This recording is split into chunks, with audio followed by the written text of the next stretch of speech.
Hello everyone, very good afternoon. दोस्तों, आज हम लोग सीटेट के जो पेपर हुआ है 20 अगस्त 2023 को सीटेट का फर्स्ट पेपर हुआ है और उसके आंसर की को आज हम लोग सॉल्व करेंगे, जिसमें सबसे पहले हम लोग सॉल्व करेंगे एनवायरमेंटल स्टडीज को, पर्यावरण अध्ययन को। हालांकि ये जो हमारा प्लेटफॉर्म है वो डेडिकेटेड है सिविल सर्विसेज तैयारी के लिए, जिसमें आप आर की, यूपीपीसीएस की या यूपीएससी की अगर आप तैयारी कर रहे हैं तो ये प्लेटफॉर्म आपके लिए बेहतर है। लेकिन यहाँ पे कुछ स्टूडेंट्स हमारे थे जो सिविल सर्विसेज की तैयारी के साथ साथ सीटेट का भी पेपर देने गए थे और उनकी बहुत ही रिक्वेस्ट थी हमसे कि सर आप जो है कि इसकी भी आंसर की जरूर डाल दीजिएगा, क्योंकि आपके द्वारा जो आंसर दिए जाएंगे वो बहुत ऑथेंटिक और बिल्कुल सही दिए जाएंगे। मैं आपको बता दूं, मैंने ऑलरेडी जो है कि सीटेट एग्जाम को 3 बार क्रैक कर चुका हूं, 2017, 18, 19 में भी, और इसलिए मुझे इस फील्ड का भी अनुभव काफ़ी रहा है। तो चलिए शुरू करते हैं आज हम इन्वायरमेंटल स्टडीज़ को। इसके बाद हम बाकी सेगमेंट को भी जल्दी जल्दी लेकर आएंगे। तो पहले आप लोग इन्वायरमेंट को मिलाइए और बताइएगा कि आपके कितने आंसर सही हैं। तो हम लोग यहाँ पे डिटेल डिस्कस नहीं करेंगे, बस थोड़ा थोड़ा आइडिया लेते हुए बढ़ते हुए चलेंगे आगे। तो देखिए, पहला है क्वेश्चन नंबर 61। पूछा जा रहा है 24 ग्राम प्रति जो मिलीलीटर होता है घनत्व और 6 ml आयतन वाली वस्तु का द्रव्यमान क्या होगा। तो सिंपल कुछ नहीं करना था, बस आपको D इंटू एम बराबर निकाल लेना था। मतलब यहाँ पर आप देखेंगे कि D इंटू वी यानी कि डेंसिटी ऑफ वॉल्यूम की मल्टीप्लाई कर देंगे तो मास आ जाएगा जो कि 144 ग्राम आएगा। तो ए ऑप्शन यहाँ पे सही हो जाएगा 61 का। और अगला प्रश्न है यहाँ पर देखेंगे, स्टेटमेंट दिया दाब लगाने पर गैस को आसानी से संपीड़ित किया जा सकता है। बिल्कुल, जो इसके गैस के अलग अलग जो अणु होते हैं, जब इन पे दाब लगता है तो ये आपस में क्या होते हैं, नज़दीक आ जाते हैं। और यही दूसरे स्टेटमेंट में कहा जा रहा है कि जब हम किसी गैस पर दाब लगाते हैं तो गैसीय कणों के बीच अंतराणु स्थान कम हो जाता है, बिल्कुल कम हो जाता है। ये यहाँ पर नज़दीक आ जाते हैं और यह आसानी से संपीड़ित हो जाते हैं। तो आप यहाँ पर देखेंगे कि दोनों ही बातें सही हैं, इसलिए 4 ऑप्शन करेक्ट हो जाएगा। ए और आर दोनों ही व्याख्या सही हो रही है। अब यहाँ पे जो 63 वाला क्वेश्चन है, यहाँ पे थोड़ा सा डाउट हो रहा है कि जैसे ये बांस के जो खंबे के जो घर बनते हैं, ये स्पेशली विशेषता तो होती है असम में, लेकिन अगर हम बात करें पहाड़ी क्षेत्रों में तो हर जगह जो है कि ढालू छत वाले जो है कि मकान बनते हैं, जिससे उस पर बर्फ या पानी जो है कि रुके ना और वो नीचे बहता चला जाए।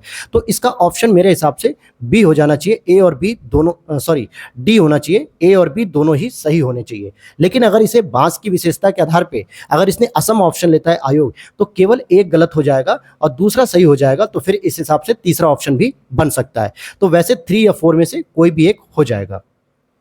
अगला प्रश्न 64, बहुत इजी प्रश्न था ये। इसमें यहाँ पे कह भी रहा है जीरा, केसर, मिर्च, लौंग। आपके घरों में सामान्यतः ये मसाले की चीज़ें यूज होती हैं। स्टूडेंट लाइफ में आप अगर चाय बनाते हैं, खाना बनाते हैं, तो जीरा, मिर्च, लौंग से तो परिचित होंगे ही होंगे। तो लौंग देखिए दोस्तों, कील की तरह दिखता है, और मिर्च आपको कैसा दिखता है, ये दक्षिण अमेरिका से इसकी उत्पत्ति हुई है। केसर की बात करेंगे तो हल्के पीले रंग का होता है, और जीरा जो है कि हल्का छोटा सा परंतु खुशबूदार होता है। अगर आपको कुछ भी नहीं पता था, अगर लौंग केवल पता होता कि डी का 1 है, तो केवल चारों ऑप्शन में डी का 1 4 में दिया हुआ है, तभी आप आंसर निकाल लेते हैं। 64 का 4 हो जाएगा। अगला प्रश्न है, बंगाल की खाड़ी का तटवर्ती राज्य, केंद्र शासित प्रदेश या राज्य जो भी पूछा जाए, तो तेलंगाना अंदर है, केरल और कर्नाटक आपके पश्चिमी घाट पर है, अरब सागर के तट पे, जबकि सी ऑप्शन सही हो जाएगा कि ओडिशा यहाँ पर बंगाल की खाड़ी में देखने को मिलेगा। अगला प्रश्न है यहाँ पे 66, जंगलों के बारे में निम्नलिखित कथनों पर विचार कीजिए। जो कुडुक भाषा होती है उसमें तुरांग का मतलब जंगल होता है, तो यह बात बिल्कुल सही है। और दूसरा स्टेटमेंट यहाँ पे गलत है कि झारखंड में ग्राम पंचायत या ग्राम परिषद लॉटरी के माध्यम से तय करेगी कि किस परिवार को कृषि के लिए कितनी भूमि मिलेगी। दोस्तों, हमारा देश आज स्वतंत्र है, संवैधानिक देश है, यहाँ लॉटरी जैसी पद्धति से कोई भी भूमि का बंटवारा नहीं होता है, तो दूसरा गलत हो गया। और जंगल अधिकार कानून 2007 में उन लोगों को अधिकार दिलाता है जो कम से कम 15 वर्षों से जंगलों में रह रहा हूं, तो इनकी ड्यूरेशन गलत दी हुई है, इसलिए बी और सी गलत हो जाएगा और डी सही है। मिजोरम में लगभग 3/4 लोग जंगलों से जुड़े हुए हैं, बिल्कुल, क्योंकि भारत की जो ISFR जो रिपोर्ट आप पढ़ेंगे, जो ISFR पढ़ेंगे फॉरेस्ट रिपोर्ट 2021, उसमें स्पष्ट भाषा में कहा गया है कि मिजोरम में लगभग 3/3 क्षेत्रफल पे जंगल ही जंगल है, तो सबसे अधिक जंगल वहां देखने को मिल जाता है। तो इसलिए डी ऑप्शन यहाँ पर सही हो जाएगा। तो ए और डी सही होने की वजह से आपका पहला स्टेटमेंट सही हो जाएगा, 66 का 1। अगला प्रश्न है यहाँ पे, पौधों के कार्यों के बारे में पूछा जा रहा है। तो पौधों क्या करते हैं, भोजन का उत्पादन करते हैं, उनका भंडारण भी करते हैं, पौधे को शक्ति देते हैं और सहारा देते हैं ताकि पेड़ खड़ा रहे, और पौधों के अन्य भागों को जड़ों से जल और खनिज का स्थानांतरण करते हैं, जिसमें हम लोगों ने पढ़ा होगा जाइलम और फाइलम, इन दोनों ही ऊतकों का प्रयोग किया जाता है। तो यहाँ पे तीनों ही स्टेटमेंट सही हैं। तो यहाँ पर 67 का हो जाएगा फर्स्ट आंसर। और आप लोग कमेंट बॉक्स में बताते रहिएगा कि आपका एनवायरनमेंट में कितना सही हो रहा है। बाकी फिर हम अभी थोड़ी देर में पेडागोजी, हिंदी, मैथ्स सभी को आंसर कराएंगे आपको, तब तक आप इसी को मैच करिए। कांसा की बात करेंगे यानी ब्रॉन्ज एक मिश्र धातु है जिसे निम्नलिखित में से किन्हें पिघलाकर बनाया जाता है। अगर आपने क्लास 6 की एनसीईआरटी पढ़ी होगी, हड़प्पा सिविलाइजेशन में ही आपने पढ़ा होगा कि टीन और कॉपर यानी कि तांबे को मिलाकर ही कांसा यानी कि ब्रॉन्ज बनाया जाता था। तो 68 का 3 हो जाएगा। और अगर आप लोग जो है कि सिविल सर्विसेज की तैयारी कर रहे हैं यूपीपीसीएस या आरओ की, तो आप लोग हमारे चैनल से जुड़ सकते हैं जहां पे फ्री ऑफ कॉस्ट आपको सारी तैयारी कराई जाती है। क्योंकि बहुत सारे ऐसे स्टूडेंट्स ने मुझे कमेंट किया कि सर हम लोग सीटेट का भी पेपर दे रहे हैं, क्योंकि हमने बैकअप प्लान में बीटीसी या बीएड कर रखा था नौकरी के लिए, तो प्लीज़ आप लोग उसकी आंसर की जरूर दीजिएगा। तो बस इसीलिए मैं आंसर की प्रोवाइड करा रहा हूँ, तो आप लोग भी इससे सहयोग करिएगा मेरे साथ।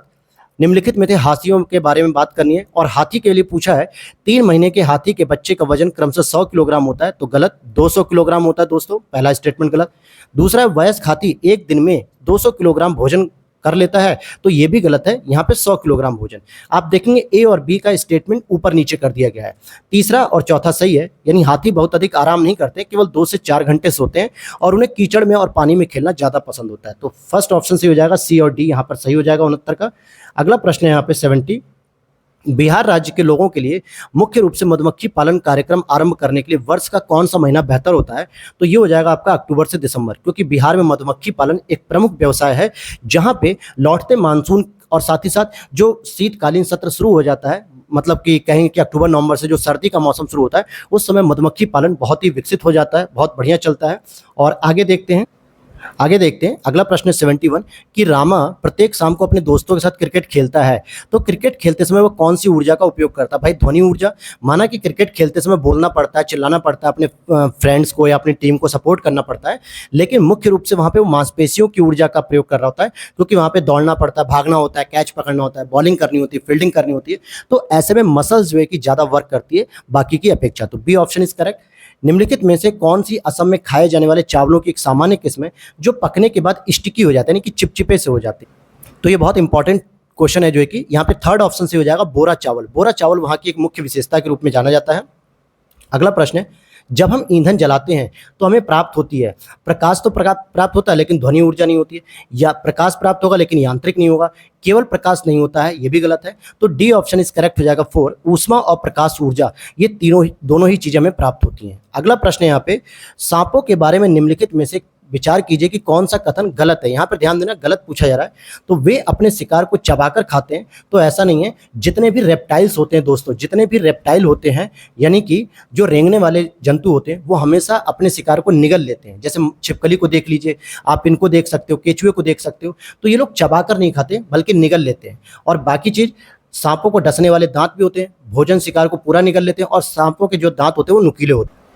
तो इस लिहाज से आप देखेंगे तो पहला ऑप्शन ही गलत दिया हुआ है। अगला प्रश्न है, गुजरात के सापेक्ष उत्तर प्रदेश और आंध्र प्रदेश की क्रमशः स्थितियां क्या हैं? अगर आपको ज्योग्राफिकल मैप की थोड़ी सी भी जानकारी होगी, अगर आपको भारत के मैप की थोड़ी बहुत जानकारी होगी, खैर मुझसे तो मैप उतना बढ़िया बनता नहीं है दोस्तों, लेकिन अगर मैं इस तरीके से लोकेशन बनाऊं थोड़ी सी, तो आप देखेंगे कि यहाँ पे गुजरात होता है और यहाँ आपका यूपी है और यहाँ आपका आंध्र प्रदेश है। तो ये दक्षिण पूर्व में है और ये उत्तर पूर्व में है गुजरात के सापेक्ष। तो इसलिए सेकंड ऑप्शन इस करेक्ट हो जाएगा, उत्तर पूर्व और दक्षिण पूर्व। हो सकता है आपका प्रश्न का सेट नंबर अलग हो, यहाँ पे जो सेट नंबर दिया हुआ है P1B है, हो सकता है आपका CO, DO, A हो, लेकिन दोस्तों क्वेश्चन सेम है, आगे पीछे हो सकते हैं। तो आपने अगर पेपर दिया है तो आपको क्वेश्चन याद भी होगा कि वो क्वेश्चन कहाँ पर है, तो आप इसको टिक लगा सकते हैं। अनीता परिवार थीम को पढ़ाने के लिए एक इकाई योजना, यानी कि जिसको हम लोग लेसन प्लान कहते हैं, यूनिट योजना बना रही है, तो उसका टाइटल क्या होगा? अब देखिए, परिवार एक घुमंतु परिवार, आप ऐसे एलिमिनेट कर दिए कि ये हो नहीं सकता। एकल और संयुक्त परिवार के बारे में पूरी चर्चा नहीं होगी, पहले तो परिवार के बारे में हम बता लें, फिर उसके बाद हम आएंगे। और पहला जो है, परिवार संबंध, लिंग, भूमिका, व्यवसाय बदलते समय में सामाजिक सांस्कृतिक इकाई के रूप में। बहुत सारे विद्यार्थियों ने इस टाइटल को जरूर लगाया होगा, क्योंकि आपको लगेगा कि परिवार में सारी चीज़ों को हमने समाहित कर लिया। लेकिन मेरे प्यारे बच्चों, ये आप पेपर दे रहे थे क्लास 1 to 5, अगर 1 to 5 के बच्चे को अगर आप ईवीएस पढ़ाना चाहते हैं तो इतना बड़ा टाइटल नहीं होना चाहिए। इसलिए बी ऑप्शन ज़्यादा अप्रोप्रिएट है। परिवार, एक परिवार के भीतर जितने भी संबंध हैं, भाई के, बहन के, माता के, पिता के, दादा के, वो सारी चीज़ें हम बताएंगे यहाँ पे। इसलिए टाइटल का छोटा होना बहुत ज़रूरी होता है। आप बड़े क्लास के बच्चों को, ग्रेजुएशन वाले बच्चों को, 12th के बच्चों को तो बड़ा टाइटल दे सकते हो, लेकिन क्लास 1 to 5 के बच्चों को बड़ा टाइटल नहीं समझ में आएगा।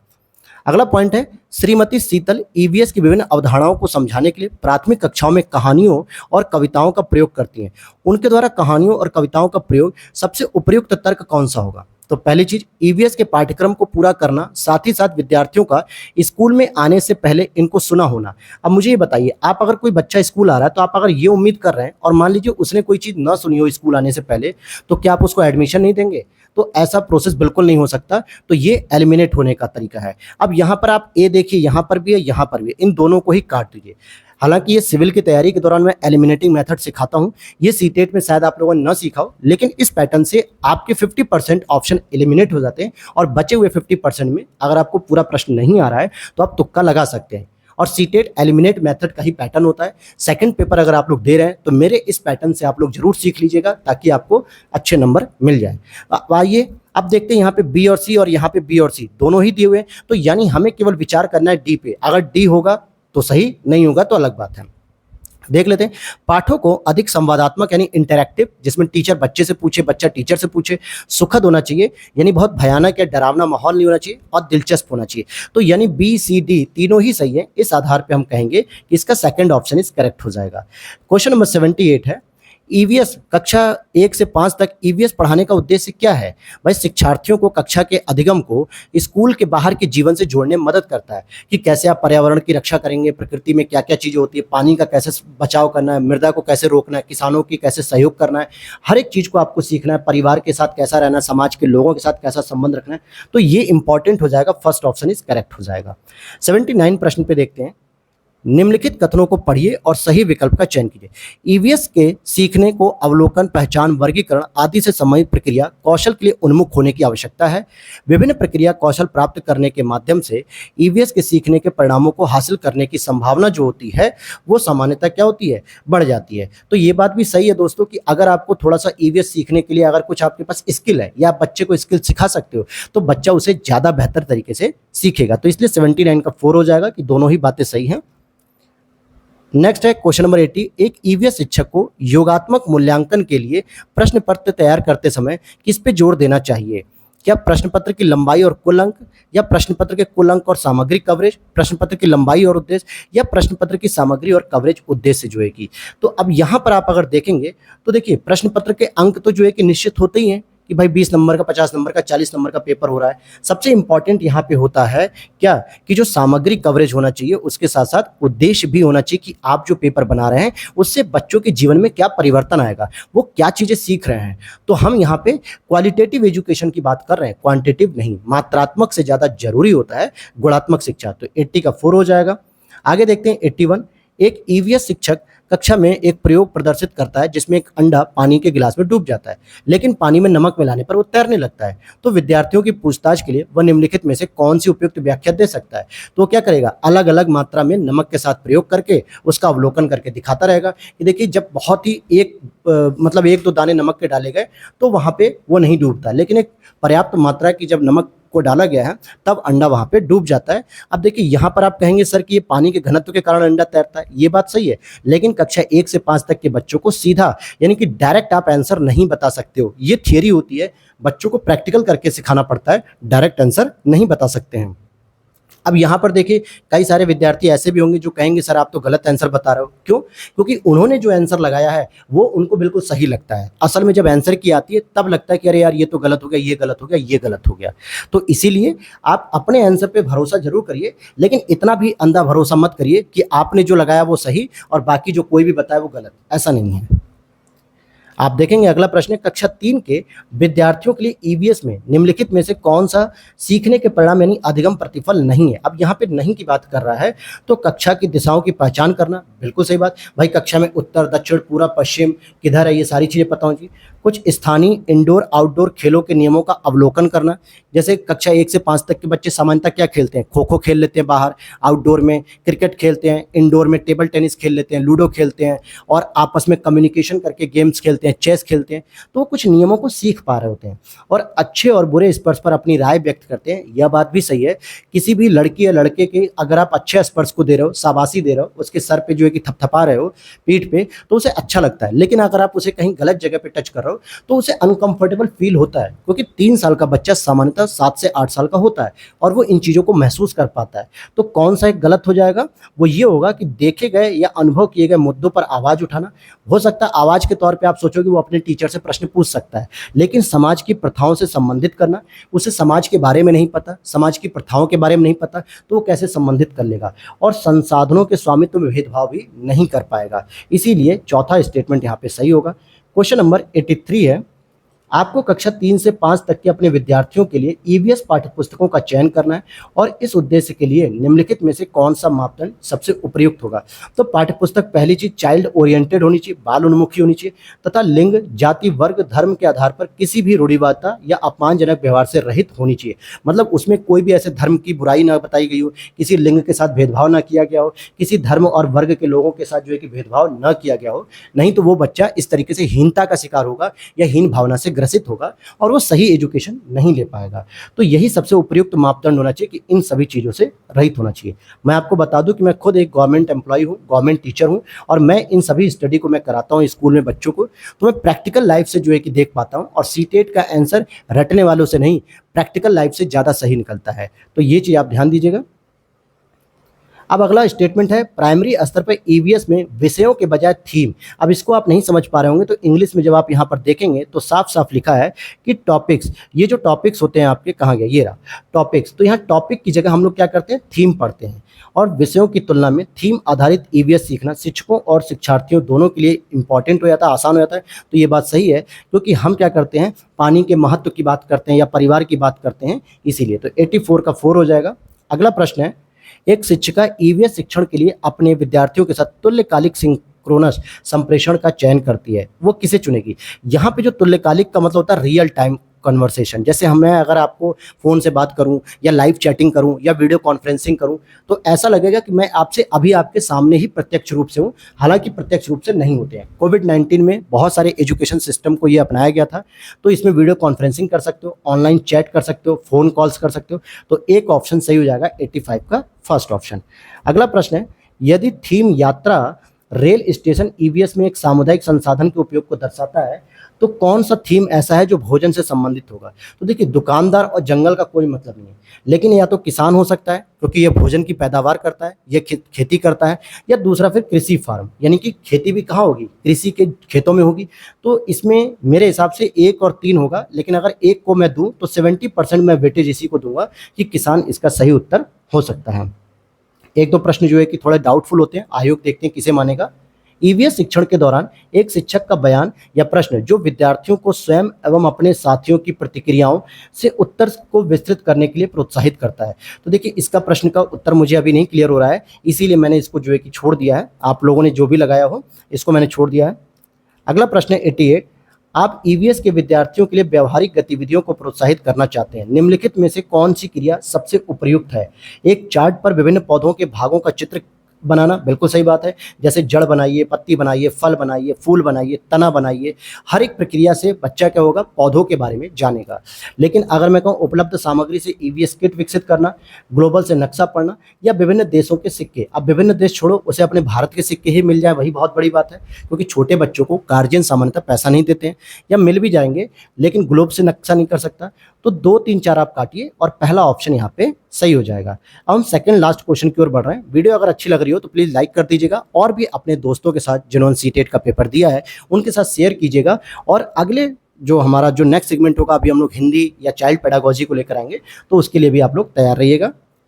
और कमेंट बॉक्स में बताइएगा कि ईवीएस में आपके 30 में से कितने मार्क्स आए। अगला प्रश्न है, ईवीएस के लिए रचनात्मक आकलन। रचनात्मक का मतलब होता है फॉर्मेटिव असेसमेंट, जो हर महीने किया जाता है। समेटिव असेसमेंट जिसको हम लोग ऐसे कहते हैं, ये 6 महीने पे एक बार होता है। लेकिन फॉर्मेटिव असेसमेंट की अगर हम बात करें तो यहाँ पे आपका ए और सी ऑप्शन हो जाएगा कि सीखने के लिए आकलन और अधिगम के रूप में आकलन, 2 प्रकार का आकलन यहाँ पे किया जाता है। और ये लास्ट क्वेश्चन है दोस्तों, यहाँ का पूछा जा रहा है, अभिकथन दिया है, ईवीएस में क्षेत्र भ्रमण प्रभावशाली शिक्षण शास्त्रीय रणनीति है। अर्थात कि अगर आप फील्ड पे ट्रिप कराते हैं, यानी लोगों को कहीं बाहर ले जाते हैं बच्चों को घुमाने के लिए, तो बच्चे क्या करते हैं, क्षेत्र भ्रमण के दौरान वस्तुओं, घटनाओं और स्थानों की याददाश्त को बढ़ावा देती है। वो उनके बारे में चर्चा करते हैं, स्कूल में आने के बाद भी वो 2-3 महीने तक चर्चा करते हैं, अपने परिवारों के साथ बताते हैं कि मैंने यहाँ घूमा, यहाँ देखा, वो जंगल, वो हाथी, वो पेड़ पौधे। हर एक चीज़ को देख के ज़्यादा मेमोराइज कर पाते हैं ये चीज़ें। इसीलिए यहाँ लिखा भी है कि जो फील्ड ट्रिप्स होती है वो प्रमोट करती है memorisation of objects, events and places. तो ये दोनों ही स्टेटमेंट यहाँ पे सही है और एक दूसरे की व्याख्या भी कर रहे हैं। तो दोस्तों ये तो था क्वेश्चन नंबर 61 से लेकर 90 तक का ईवीएस सेगमेंट, जो कि हमने सटीक आंसर बताए हैं एक दो प्रश्नों को छोड़ के। और मिलते हैं अभी नेक्स्ट वीडियो के साथ, बने रहिएगा, तब तक आप लोग कमेंट कीजिएगा।